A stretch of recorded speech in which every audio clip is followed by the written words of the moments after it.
Mr. Chairman, MOE is committed to bringing our best. MOE is committed to bring out the best in every student and support them to their full potential. As our education system evolves to keep pace with global developments, we must pay special attention to students with greater needs and ensure that they have the opportunities and resilience to grow up well, regardless of their starting point in life and the challenges that they face.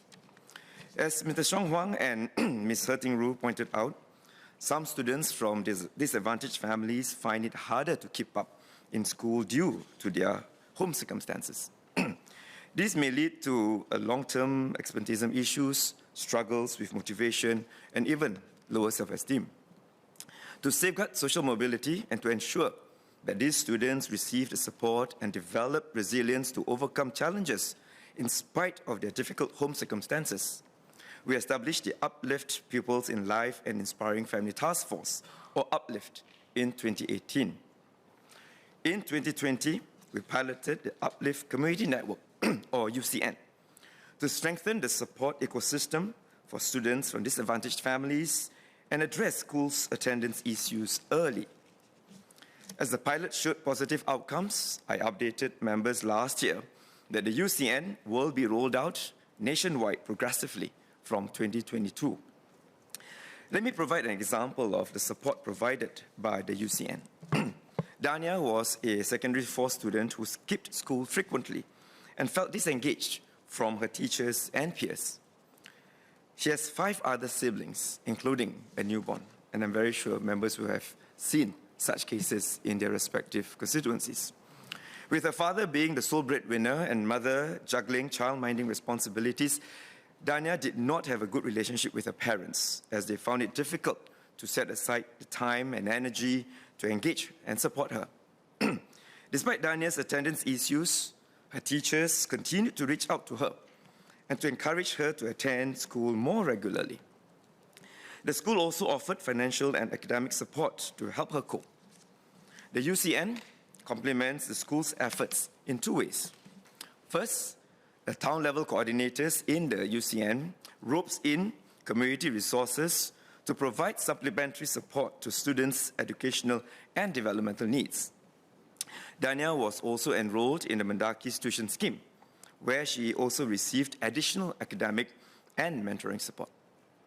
Second, the town-level coordinator supports parents to improve and stabilize the home environment, including having volunteer family befrienders mentor these families. With the relaxation of the COVID-19 restrictions, befrienders resumed in-person visits from June last year, allowing them to better connect with their families. In Dania's case, the coordinator worked with 2 befrienders to provide Dania's mother with emotional and financial support. The befrienders helped Dania's mother with the childcare application for the youngest child, freeing her to better support her other children. With their support and advice, the relationship between Dania and her mother improved tremendously. Dania also regained motivation and confidence in her studies.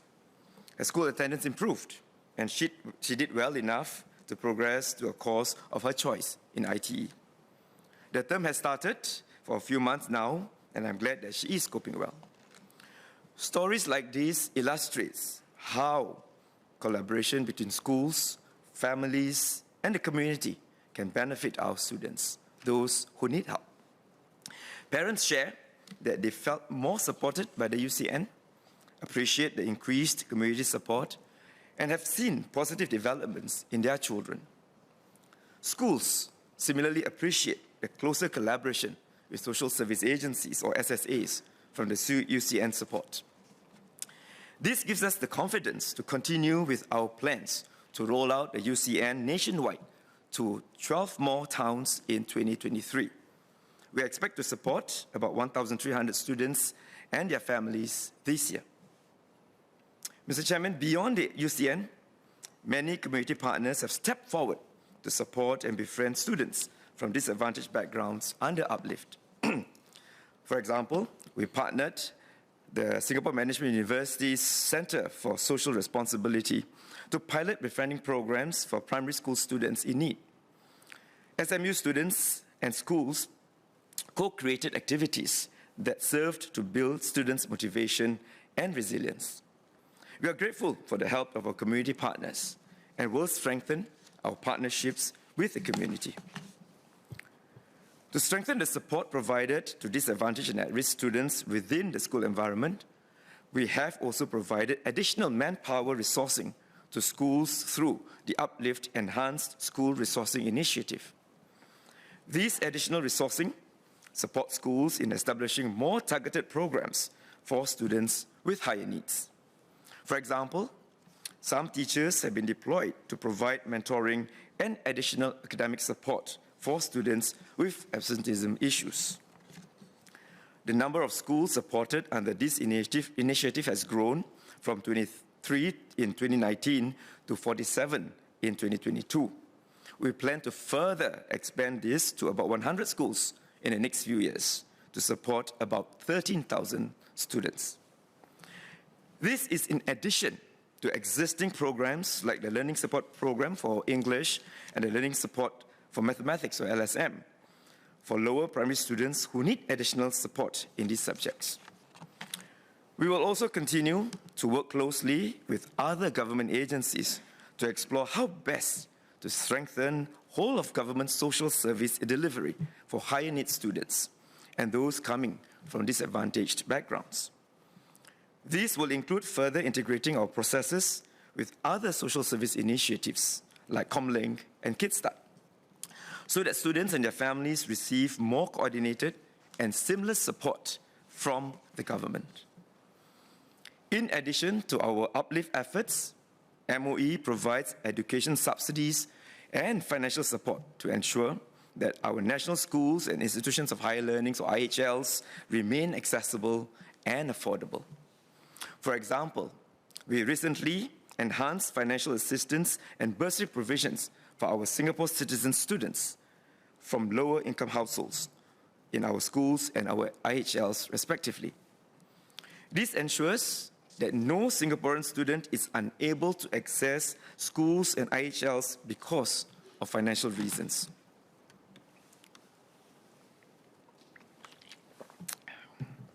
Mr. Faisal Manap asked if we could extend financial assistance to non-citizen students studying in national schools with at least one SC parent. Financial subsidies are differentiated by student citizenship status to reflect the benefits of citizenship, in line with the broader government policy of differentiating benefits by citizenship status. Non-citizen students with financial difficulties can approach their schools for assistance. MOE will assess their situation and exercise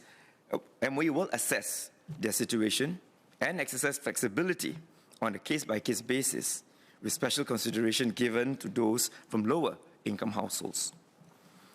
Mr. Faisal Manap also asked if MOE's financial assistance scheme and EduSave awards, currently only available to SCs in national schools, can be extended to madrasa students. This is not the first time that he has made this point, and this will not be the first time that MOE is giving this very considered response. All SCs, or Singapore's citizens aged 7 to 16, receive yearly EduSave contributions for their educational uses. However, students in private schools, including those in madrasas, are not eligible for MOE's financial assistance scheme and EduSave awards.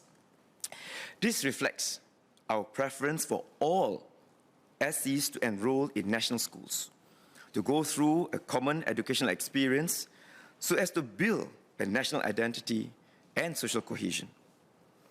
Parents are aware and thus make informed choices when they decide to enroll their children in private schools instead of our national schools. Notwithstanding, the government recognizes the role of madrasas in the community. So MOES provides financial assistance and alternative awards for madrasa students. For example, MOES assists madrasa students from low-income families through the Progress Fund Madrasa Assistance Scheme, or PROMAS, and administers the Madrasa Student Awards to recognize academic excellence and progress.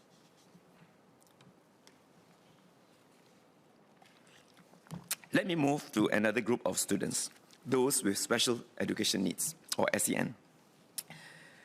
We will continue to enable them to lead meaningful lives and fulfill their aspirations despite their learning difficulties.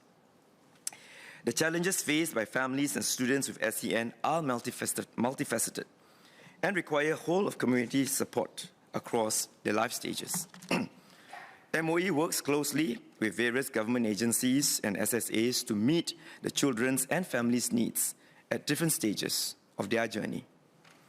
I will focus on the schooling years today, and my MSF colleagues will share more on the additional support that will be provided beyond the school setting. I thank Mr. Sean Huang, Ms. Rahayu Mazam, and Ms. Denise Pua for their suggestions and passionate call to MOE to provide more support for students with SEN.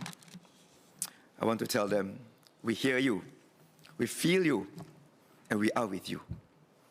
Indeed, over the years, we have enhanced SEN support in the education landscape significantly. And we will continue to explore what more we can do with our partners to support our students with SEN. We are committed to strengthening structures and teacher capacity for consistent enactment of inclusive practices across all our mainstream schools in order to lower the barriers to learning and help our students with SEN build key life skills. Today, our schools are supported with teachers trained in special needs and SEN officers. These educators are guided by a dedicated case management team that monitors students' progress and overall well-being. They work closely with parents to develop holistic intervention plans and support students in transition at different stages of their educational journey. Schools have also worked hard to grow an inclusive culture where peers actively appreciate and support each other. These friendships bring joy and teach students with SEN how to build meaningful relationships and thrive in school and in life. For students with moderate to severe SEN, we have enhanced accessibility to quality special education, or SPED schools, by strengthening curriculum efforts and ensuring sufficient capacity to cater to different disability profiles. We recently announced a 5th SPED school for students with autism spectrum disorder who can access the national curriculum. The IHLs similarly provide targeted support for students with SEN, from pre-enrollment to graduation. This includes course advertisement for prospective students, helping students identify courses that better suit their interests and learning needs, and partnering educators to support students' learning needs. The IHLs also work with SSAs to prepare and ease students' transition to internship and employment. We will continue to work with schools and IHLs to strengthen support for our students with SEN across their educational journey. Let me focus on 2 key enhancements in the SPED sector. First, with growing emphasis in education to recognize diverse strengths among our students and the vision for an inclusive Singapore, a key focus to help peers from diverse profiles integrate and learn from each other. Since 2007, under the Satellite Partnership, SPED schools have been partnering general education, or Gen-Ed schools, to conduct joint learning activities, such as learning journeys and camps. These activities promote inclusion between students with and without SEN, build capabilities for peer support, and inculcate positive values. From 2023, satellite partnerships will be replaced by school partnerships, that is, partnership between Gen-Ed schools and SPED schools, to broaden and deepen existing partnerships while cultivating stronger and more collaboration between SPED schools and Gen-Ed schools. Besides providing students with opportunities to develop deeper relationships through sustained and meaningful interactions, school partnerships, i.e. between Gen-Ed and SPED schools, will also focus on professional exchange between teachers and build capabilities, something suggested by Ms. Denise Poor in her speech yesterday. Such mutual professional learning can enhance pedagogical practices in the classroom and strengthen how teachers facilitate integration between students from partner schools to nurture them into empathetic, confident, and independent learners. An example of a successful partnership is between Bukit Merah Secondary School and Tanglin School. Partners since 2018. Students from both schools share their passion for sports and co-curricular activities, or CCAs, together through training sessions jointly organized by their teachers. Sudip from Bukit Merah Secondary School shared in his reflections that he learned how to better work in a team and tap on one another's strengths through floorball practices with peers from Tanglin School. Likewise, James from Tanglin School shared that having the opportunity to train with peers from Bukit Merah Secondary School for the Play Inclusive Badminton matches brought them closer and taught him to work alongside peers new to him. I'm heartened by the inclusivity shown by these students and the friendships formed over the years. We will work closely with Gen Ed and SPED schools to develop more meaningful partnerships by finding synergy through shared strategic directions, niche offerings, and location proximity. Second, MOE will continue to enhance the quality of teaching and learning in SPED schools to prepare students to be active in the community and contributing citizens. Since 2020, we have embarked on developing SPED teaching and learning syllabus across 7 SPED learning domains to raise the quality of curriculum in SPED schools and to provide them with greater resources to achieve the desired SPED outcomes, including lifelong learning for our students. 3 SPED syllabus were launched in the past 2 years for learning domains, which include 1, visual arts, 2, daily living skills, and 3, vocational education. These syllabuses have strengthened curriculum design and lesson delivery and promoted stronger collaboration between educators and allied professionals and partnerships with families and the community. 2 additional SPED syllabus in 1, communication and language, and 2, socio-emotional learning will be launched this year. First, the communication and language syllabus will be launched, and it will place stronger emphasis on communication and strengthen the partnership between teachers and speech and language therapists to equip students with skills to connect meaningfully with others. The second one, the social emotional learning syllabus, will introduce skills of self-determination to give students agency in pursuing their aspirations and nurture confidence and resilience to cope with challenges and changes in their lives. These are important life skills to better support students with SEN in their transition to post-school as they integrate with the larger community, help them to live independently, learn continuously, and work productively.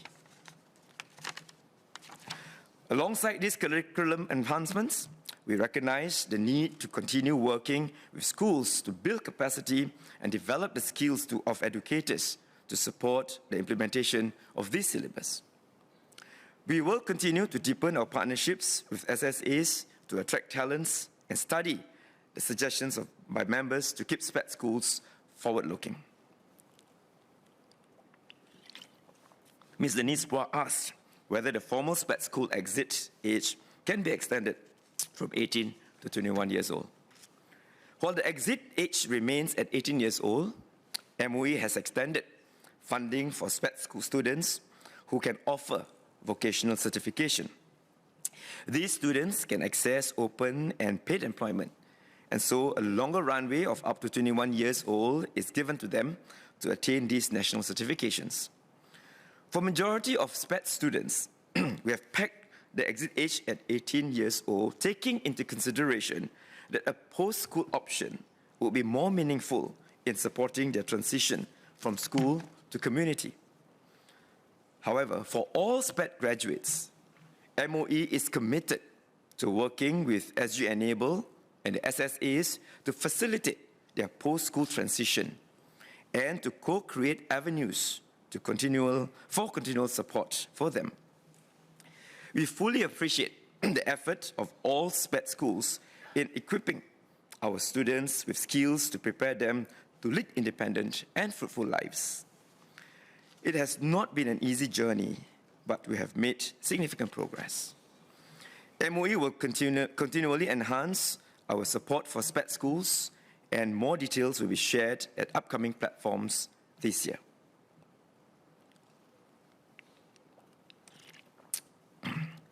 Mr. Chairman, aside from targeted support and programs, we want to develop resilience in all our students, for them to persevere in the challenges that will inevitably come. It is not easy being a youth in today's complex and fast-paced environment. Our youths face pressure on multiple fronts, including on social media. Many youths have spoken up and expressed concerns on mental health issues. In fact, many of us, when we meet young people at our engagement sessions, key of their mind is really mental health issues. And Dr. Wan Rizal also spoke on the importance of supporting our students' mental well-being. We would like to assure our students and parents that mental well-being will always be the key priority for MOE. Over the past few years, aside from systemic changes to reduce overemphasis on academic grades and to nurture a joy for learning, we have strengthened measures to help students stay resilient amidst challenges and enhanced the overall system of support. First, the refreshed Character and Citizenship Education, or CCE curriculum, provides greater emphasis on mental health education. The curriculum aims to help students tap on their natural strengths and develop a wider repertoire of skills and habits so that they can overcome the hurdles that they face, whether at home or in school or in the community. The rollout of the refreshed CCE curriculum started in 2021 and will be completed this year. These resilience and socio-emotional skills are further practiced and reinforced beyond the classroom, such as through CCAs and camps. I encourage all students to make good use of these platforms and develop deeper bonds with your friends who will walk with you through the good and bad times. These educative efforts also extend to the IHLs, where there already are a good range of programs in place to raise awareness on mental health issues. Second, we have strengthened the support ecosystem for our students. All schools have peer support structures, and students are taught how to look out for, offer support to their peers, and refer them to trusted adults where necessary. Struggling students manifest their distress in different ways, such as social withdrawal and acting out behaviors. So teachers are equipped to look out for these signs of distress and understand underlying needs so that they can provide the right support and guidance. We are also enhancing mental health literacy to enable teachers to better identify and support students of all ages with mental health struggles. Schools have also set aside dedicated time and space at the start of each term for teachers to engage students on issues affecting their well-being. We have also stepped up efforts in the recruitment of school counselors and will continue to grow our pool of teacher counselors. Students who need professional support will also be referred to community resources. These efforts ensure the early identification of students with mental health issues and that support will be provided in a timely manner. Beyond these schools-based initiatives, we need strong partnerships with stakeholders, including parents, community partners, and agencies. So I encourage parents to actively journey together with their children and schools to facilitate a more holistic development for their children. MOE is involved in the interagency collaborative efforts such as the Interagency Task Force on Mental Health and Well-being to better support mental health needs of families, children, and youth. One area that the task force is looking into is identifying ways to help youth and parents better access coordinated mental health services. MOH will share more details on these efforts.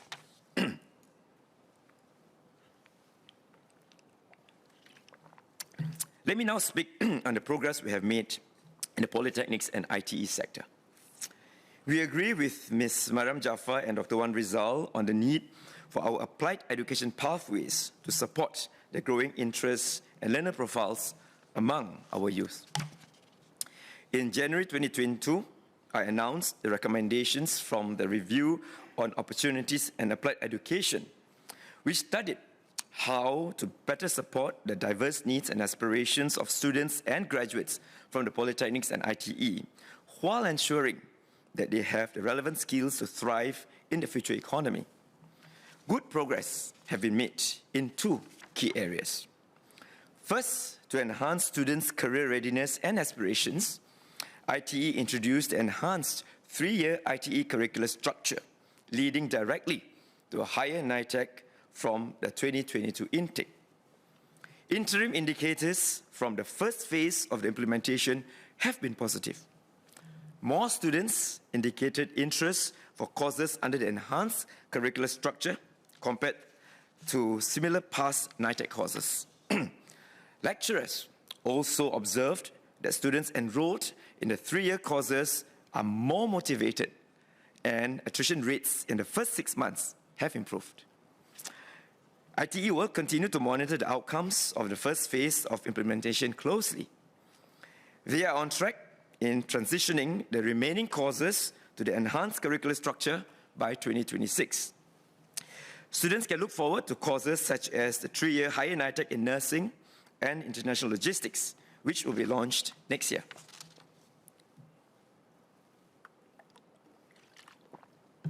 Second, in recognition of the growing diversity of students' interests and learner profiles, the Polytechnic are piloting flexible modular loads.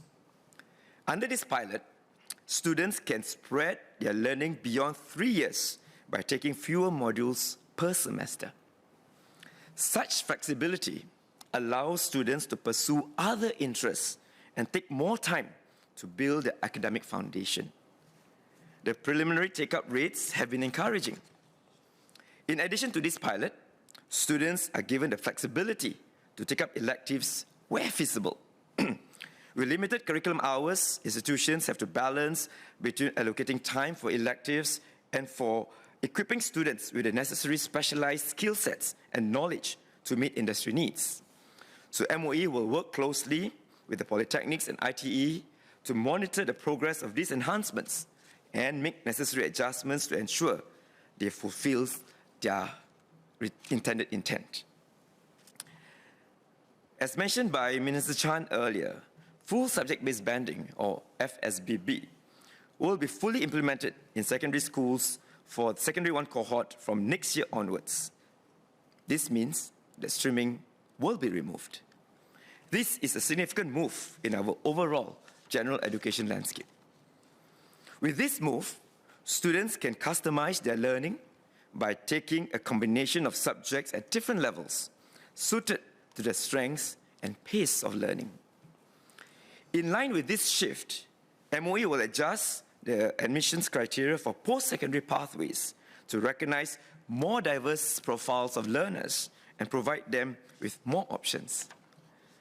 The range of post-secondary pathways that students could be eligible for will no longer be limited to streams, but their performance at different subject levels. Let me elaborate on these changes. First, more students will be able to access the Polytechnic Foundation Program, or PFP. Today, PFP is only open to eligible students for the normal academic stream. To allow a wider learner profile to benefit from the PFP, access to the PFP will be expanded to include students taking G3 subjects or a mix of G3 and G2 level subjects. This change will take place from the 2028 PFP intake, and the number of students accepted every year could increase up to 2,600 from about 1,700 today. The PFP admissions criteria will be maintained to ensure that students continue to have the fundamentals to cope with the rigor of the PFP. We will also adopt a cluster-based admissions approach for the PFP from the 2026 intake. So today, students are admitted directly to specific diplomas in their PFP year. In 2026, students will be admitted to broad clusters such as the science and humanities, arts, media and business, before choosing a specific diploma in the cluster after the PFP. Students will have more time to make informed choices. Polytechnics can also better match students' interests and abilities with specific diplomas.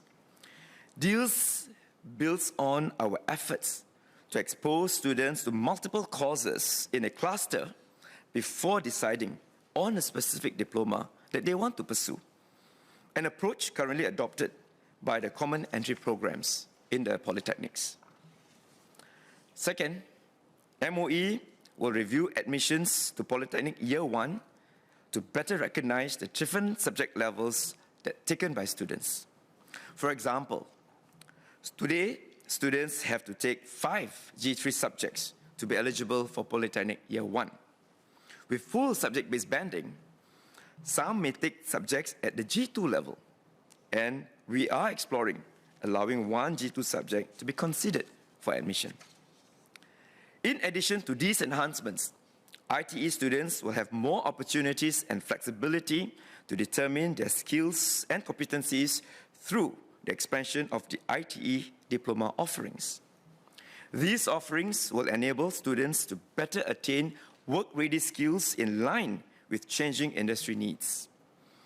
ITE's work-study diplomas, or WSDIPs, and the technical diplomas, or TDs, are apprenticeship-based, which cater to students who prefer a more hands-on learning style. WSDIPs also place students in jobs related to their discipline of study, allowing them to deepen their skills through a structured training program. Thus far, about 1,600 students have graduated from ITE diploma programs with positive employment outcomes and salaries comparable to that of polytechnic graduates. In 2023, ITE will expand its WSDIPs offering by launching 4 new programs, bringing together a total of 40 programs under the WSDIPs initiative. ITE will also double the technical diploma programs, offering 6 TDs, up from 3 today. A total of 1,400 places will be offered across ITE diploma programs, enabling more than 10% of ITE NITEC and higher NITEC graduates to progress through these pathways.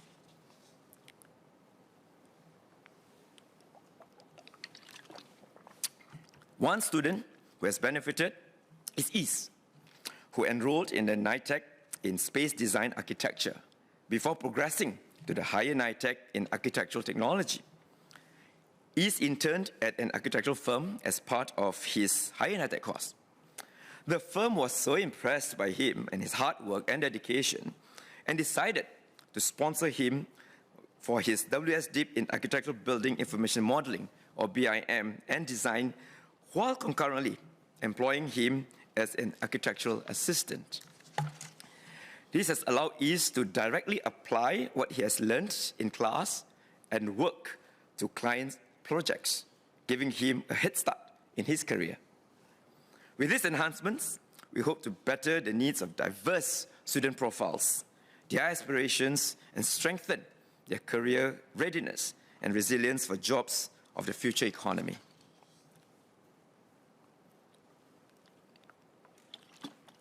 Mr. Chairman, we would like to also take this opportunity to assure Mr. Leon Pereira that internship is an important feature of our polytechnic and ITE education. Internships allow students to apply what is taught in the classroom to the real world and equip them with deeper industry-ready skills. All polytechnics and ITE have made internships a compulsory component of their courses. Institutions also work closely with industry to offer quality internships to their students, regardless of their socio-economic backgrounds. Mr. Chairman, allow me to continue in Malay, please.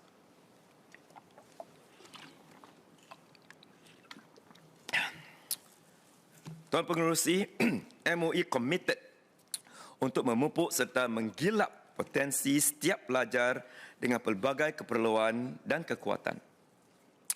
Bagi pelajar berkeperluan khas, kami akan mengukuhkan usaha untuk memupuk sikap inklusif di sekolah-sekolah dengan memperdalamkan lagi kerjasama antara sekolah-sekolah pendidikan khas atau SPED dan sekolah-sekolah pendidikan awam.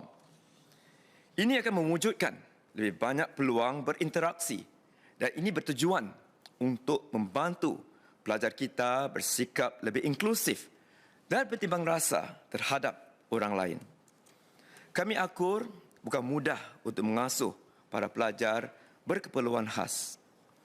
Justru itu, kami akan meneruskan usaha kami untuk meningkatkan pengajaran dan pembelajaran di sekolah-sekolah SPED. Kami akan menyalurkan lebih banyak sumber kepada sekolah-sekolah SPED. Selain daripada sekolah SPED, kita juga akan membuat peningkatan di sektor politeknik dan ITE. Lanjutan daripada pelaksanaan dasar pengumpulan berdasarkan subjek secara penuh atau FSBB, sistem aliran ekspres, normal akademik dan normal teknikal akan digugurkan. Ini adalah satu perubahan besar dalam lanskap sistem pendidikan kita. Dengan FSBB, kriteria kemasukan untuk laluan pos menengah tidak lagi ditentukan menerusi aliran, tetapi berdasarkan peringkat subjek dan kelakunan para pelajar. Perubahan kepada kriteria kemasukan politeknik akan mengenal pasti profil pelajar yang lebih luas dan menyediakan mereka dengan lebih banyak pilihan. Bermula dengan kohort yang akan memasuki politeknik pada tahun 2028, program asas politeknik atau PFP yang sebelum ini terbatas kepada para pelajar aliran normal akademik akan dibuka lebih luas lagi kepada lebih banyak profil pelajar kita. Kami akan menyemak kriteria politeknik tahun pertama untuk mengenal pasti dengan lebih baik lagi peringkat subjek yang berbeza yang diambil oleh para pelajar kita. Kita akur keperluan industri akan terus berubah. Justru itu, untuk menyediakan para pelajar kita, ITE akan memperluaskan tawaran diploma kerja sambil belajar atau WSDIPS dan diploma teknikal atau TDIS untuk membolehkan pelajar memperdalamkan kemahiran dan kecekapan mereka melalui pedagogi guna tangan atau hands-on. Perluasan program-program WSDIPS dan TDIS adalah untuk menyokong aspirasi para pelajar ITE untuk meningkatkan diri, kemahiran mereka dan mendapatkan kelulusan di peringkat diploma.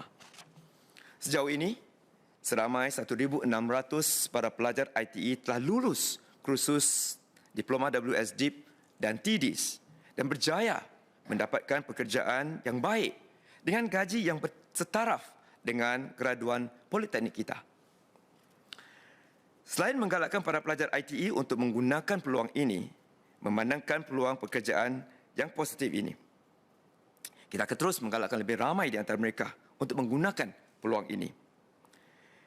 Di peringkat sekolah rendah dan menengah pula, MOE maklum peluang bahawa pentingnya menyediakan asas bahasa Melayu, bahasa ibunda yang kukuh kepada para pelajar kita.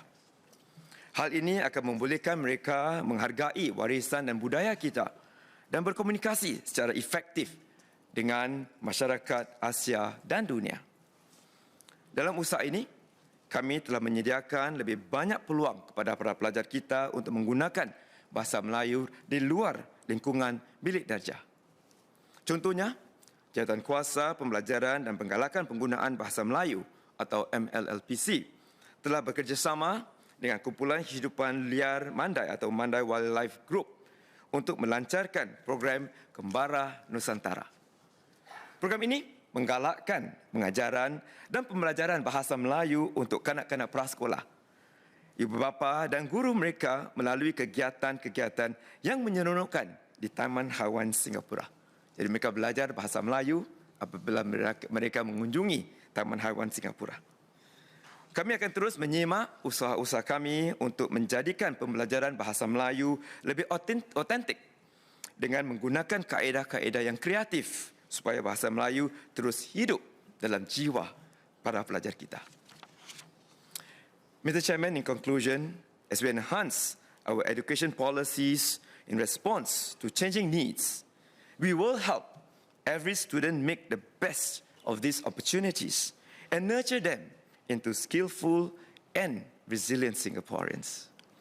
We must also work together to strengthen the inclusiveness of our education system so that no one is denied of a good education because of the circumstances. Thank you, Mr. Chairman.